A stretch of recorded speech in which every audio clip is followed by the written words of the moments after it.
My name's Deanne and I'm in my second year at Newman studying sport and exercise studies.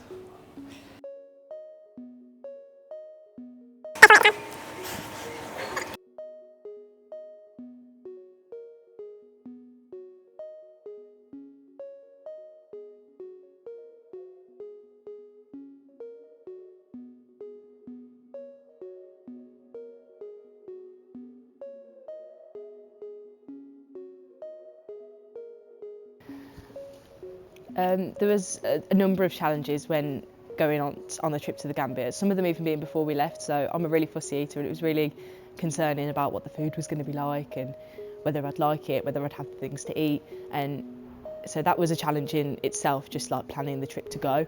And then once you're there was nothing to worry about because the food was amazing, it was really good. But then while you're on the trip there's a lot of emotional challenges, so going into the schools.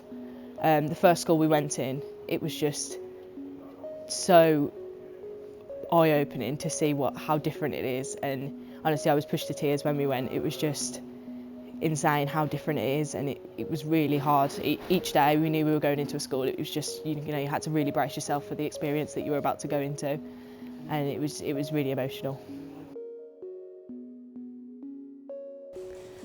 Some of my highlights from the trip, I mean, there was so many different highlights, but one of the main ones was having the opportunity to teach maths in one of the schools that we visited. It was definitely one of the biggest eye-openers to see how different it is to teach in the UK compared to over there. It was very different, and you didn't quite realise it until you were in that situation and having to deal with it. But some of the other highlights were things like going to the crocodile sanctuary. I'd never been that close to a real live crocodile, and that was something that's not necessarily linked to the schools and things, but it was definitely a big thing for me to do. And so it was definitely a beneficial experience. And then things like when we went to Lamin Lodge and we did all the singing on the boats and things, it gave you a real sense of community, which you don't tend to get so much at home when you're just walking through the streets and things. So that sense of community was definitely, you felt like warm and fuzzy inside. It's really hard to explain, but it was definitely a really good day.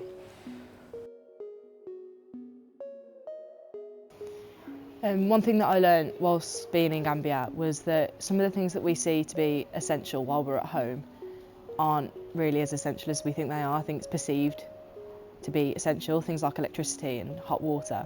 When we first got to the hotel, there was no hot water, there wasn't any water at all to the bathrooms, and if that happened at home it would just be a nightmare and everyone would go crazy.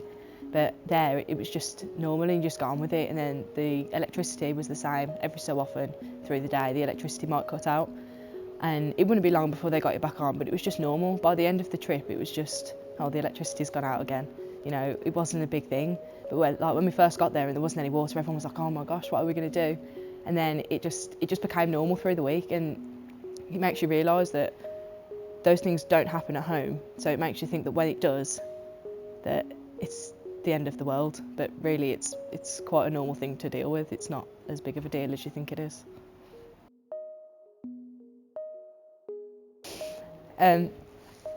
After going to Gambia, there's a number of lessons that we've learned and brought back to the UK.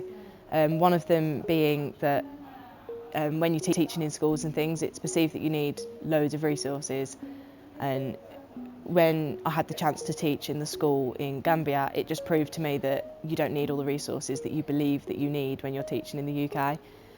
Those resources are actually a luxury, and before I went you didn't quite realise how much of a luxury they were and how lucky you were to have access to those things within schools. I think it's definitely a big thing that needs to be addressed, because there's a lot of teachers in schools and things that do think that they have a lack of resources, but going there it was proof that we definitely don't have a lack of resources. There's definitely enough resources in the UK. If they can teach in the Gambia with very little, then we should be able to teach with what we've got. And another thing that I learnt was just the sense of community that they had in the Gambia, and I'd really like to bring that into how I live in the UK. I'd like to have a wider sense of community, talk to my neighbours more and make friends with them, make friends with more people, be more open to meeting new people, because in the Gambia they're all about making friends. You know, they live in compounds together, they have families all living together, and they'll eat together, and they have a shared bathroom, and you don't really get that here. You just get, you know, it was pointed out to us that it was really weird, like if you live in a block of flats, you might not even know the person that lives above you. And when we mentioned that to somebody in Gambia, they thought it was really weird that someone could literally live above us and we wouldn't know them. So now it's definitely an eye-opener to see that it's nice to live like that, and they seem to really enjoy themselves.